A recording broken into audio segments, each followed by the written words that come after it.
روز بخیر بینندگان عزیز، سرخط خبرهاست. منظورتون از استودیوی مرکزی رادیوی آزادی. در 10 دقیقه بعدی از واکنش یک نماینده حکومت اسفره و اظهارات پرزیدنت قرقیزستان درباره زمین اجاره، بازگردانی بیش از 30 مهاجر بندمانده تاجیک از اسیتیای جنوبی به وطن و سرنوشت 6 ساکن ناحیه مسچو که به دزدی 48 تن انگشت متهم شدند خبر می‌دهیم. سخنگوی شهردار اسفره به اظهارات صادر جباروف، رئیس جمهور قرقیزستان درباره به اجاره دادن زمین تاجیکستان واکنش کرده این عمل جباروف را پاپولیسم یا نمایشکاری نامیده است. زبیدالله شامدوف، سخنگوی شهردار اسفره منطقه هممرز با قرقیزستان، روز 21 ینور به پخش اظهارات در صفحه فیسبوکیش نوشت نه تنها این 275 متر راهی به اجاره داده شده، بلکه همه زمین‌های اطراف دهات چارکوه و واروخ و سرخ به بحث به تاجیکستان تعلق دارند.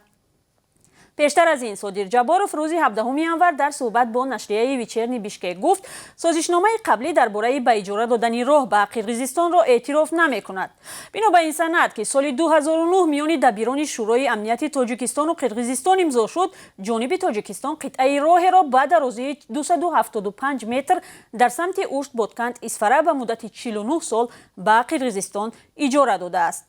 واکنش از نام یک نماینده مقامات حکومت ناحیه اسفره در حال نشر شد که بحث اطلاعاتی مقامات دو کشور تاجیکستان و قرقیزستان اطراف زمین اجاره تا رفت بیشتر می شود. چند روز پیش فلیکس قولوف، نخست وزیر پیشین قرقیزستان، با نشر یک بیانیه در صفحه فیسبوکی خود مقامات تاجیکستان را به آن متهم کرد که به سند تکیه می‌کنند که اساس واقعی ندارد و نمی‌تواند دلیل برای دعوا بر سر این پارچه زمین باشد.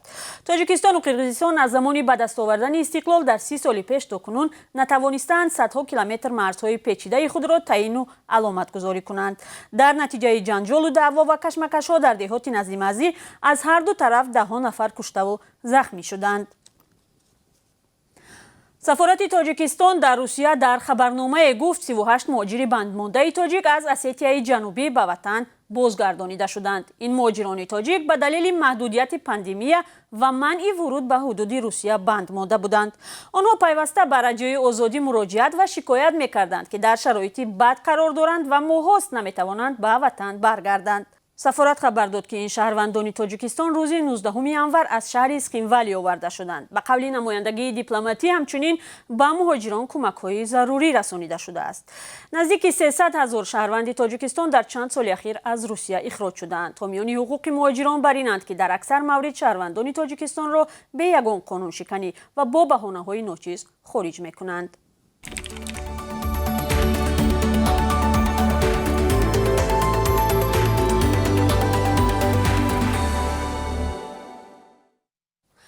ستانیسلاف زاس، دبیر کل سازمان پیمان امنیتی دسته‌جمعی، یک پیمان نظامی تحت رهبری روسیه گفته است ضرور است برای جلوگیری از هر گونه خطرهای احتمالی به تاجیکستان کمک رسانند.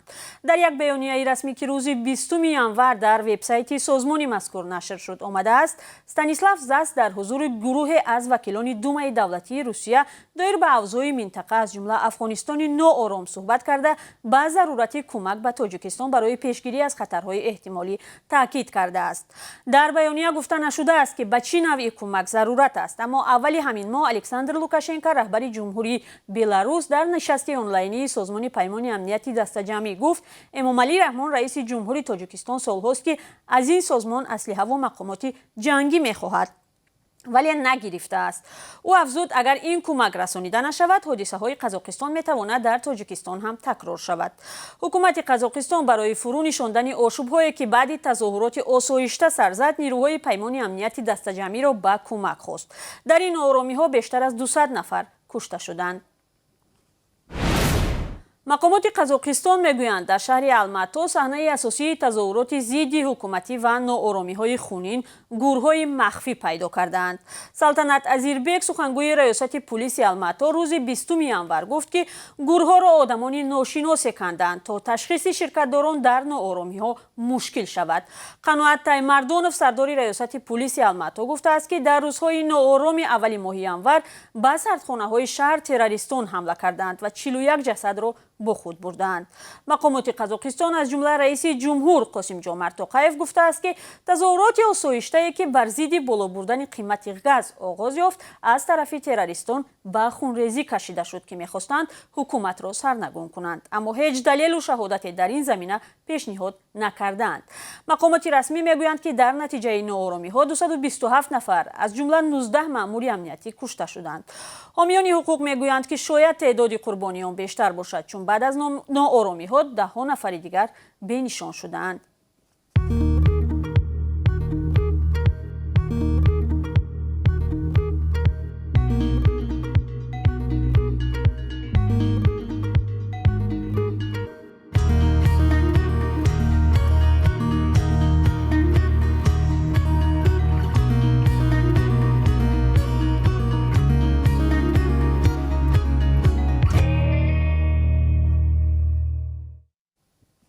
додситони ҳарбии сӯхт парвандаи 6 сокини ноҳияи кӯҳистони Масҷоро ки ба дуздии 48 тонна ангишт муттаҳам шуданд ба додгоҳи ҳарбӣ ирсол кард. мақомот рӯзи 3 ноябр 6 сокини ҷамоати Иван Тоҷики ноҳияи кӯҳистони Масҷоро ба иттиҳоми дуздии ангишт аз анбори ширкати Қудрат 2010 дастгир карданд.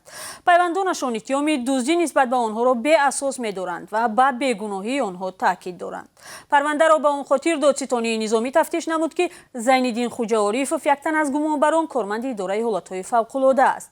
Бахтиёр Насруллоев, вакили мудофеи Зайниддин Хуҷаорифов, яке аз айбдоршавандаҳо, рӯзи 21 январ ба радиои Озодӣ гуфт, парвандаи 6 нафар дар наздиктарин фурсат муҳокима мешавад. назари мақомот дар ин бора дастрас нест.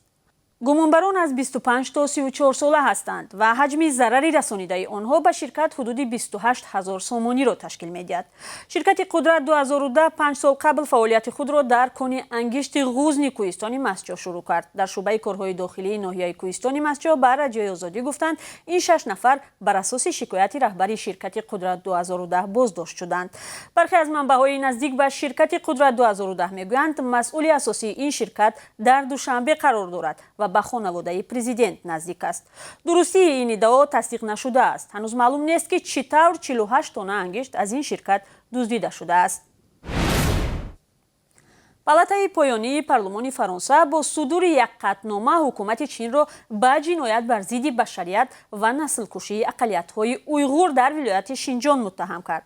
айни қатномаҳо ки соли гузашта парлумонҳои Бритониё, Олмон ва Канада қабул карданд, хашми Чинро барангехт. дар райгирии рӯзи 20 январ дар Маҷлиси Миллии Фаронса 169 нафар ба тарафдорӣ ва 1 нафар мухолифи қатнома рай доданд, ки дар он аз ҳукумат хоста шудааст нисбат ба ҷумҳурии мардумии Чин дар доираи ҷомеаи байналмилалӣ ва сиёсати хориҷиаш чора биандешанд. аммо санади мазкур ҳукми иҷро надорад. Чин барои азияту озори уйғурҳои мусалмон ва ба урдугоҳҳои бозтарбия андохтану маҷбуран кор фармудани онҳо мавриди танқиди ҷомеаи байналмилалӣ қарор гирифтааст. донишмандони тоҷик барои ҳифзи олами наботот манотиқеро таҳқиқу муайян карданд ки дар оянда ба сабаби сохтмони нирӯгоҳи роғун зери об мемонанд. бино ба гузориши расмии Фарҳангистони улуми Тоҷикистон соли 2021 биологҳои тоҷик маълум карданд ки дар манотиқе ки дар оянда ба тадриҷ зери об мемонад, бештар аз 1140 нав рустанӣ ки ба 83 хонавода ва 423 авлоди рустанӣ тааллуқ доранд вуҷуд доранд ва месабзанд.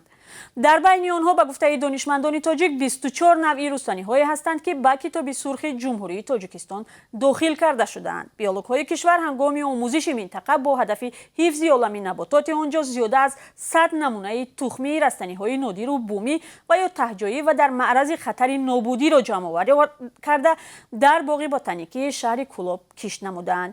нирӯгоҳи роғун дар ҷануби Тоҷикистон дар сурати такмили сохтмонаш бузургтарин нирӯгоҳ бо бузургтарин обанбор дар қаламрави Осиёи марказӣ хоҳад буд. мақомот мегӯянд, пажӯҳишҳои байналмилалӣ нишон доданд ки бунёди нирӯгоҳ ба табиат ва муҳити зисти минтақа таъсири манфӣ намерасонад. ҳоло як маълумоти кӯтоҳ дар бораи қурби асъори хориҷӣ дар Тоҷикистон дорем. имрӯз 21 январ қурби доллар дар Тоҷикистон бетағйир аст. бонки миллӣ 1 долларро 11 сомониву 30 дирам муқаррар кардааст.